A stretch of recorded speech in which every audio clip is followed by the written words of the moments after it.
হঠাৎ করে এখানে 15% ভ্যাটের ঘোষণা দিল। এনবিআর এর এই সিদ্ধান্ত, দিস ইজ নট রাইট।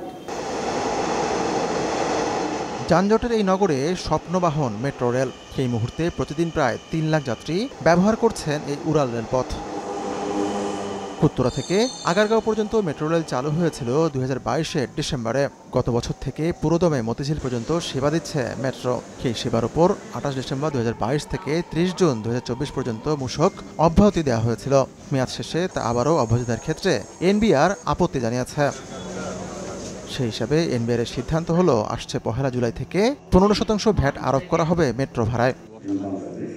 রোববার রাজধানীর একটি হোটেলে মেট্রো রেলের ব্র্যান্ডিং বিষয়ক সেমিনারের আয়োজন করে মেট্রো কর্তৃপক্ষ ডিএমটিসিএল। এতে অংশ নিয়ে সড়ক পরিবহন সেতুমন্ত্রী বলেন, এনবিআর এর এই সিদ্ধান্ত বাস্তবায়িত হলে জনপ্রিয় এই বাহন জনপ্রিয়তা হারাবে। হঠাৎ করে এখানে 15% ভ্যাটের ঘোষণা দিল। ভারতে কি সেটা আছে? ভারতে কোনো ভ্যাট নেই, তাহলে আমরা কেন করব? আমি মাননীয় প্রধানমন্ত্রীকে বিষয়টি জানিয়েছি যে এনবিআর এর এই সিদ্ধান্ত, this is not right, this is wrong decision. এটা হয় না, এতে মেট্রো রেলের সুনামটা নষ্ট। প্রধানমন্ত্রী বলেছেন তিনি বিষয়টি পুনর্বিবেচনার ব্যাপারে আশ্বাস দিয়েছেন।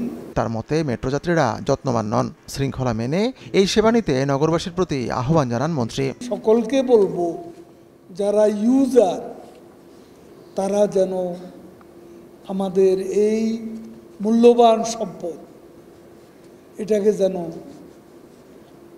ভালোভাবে ব্যবহার করতে শেখেন। রূপকল্প 2041 অনুযায়ী উন্নত বিশ্বের কাতারে সামিল হতে IMF এর শর্ত মেনে মেট্রোতে ভ্যাট সংযুক্তির যুক্তি দেখিয়েছে এনবিআর। এখানে আমি দেখছি। হাতিকুর রহমান তামাল, সময় সংবাদ, ঢাকা।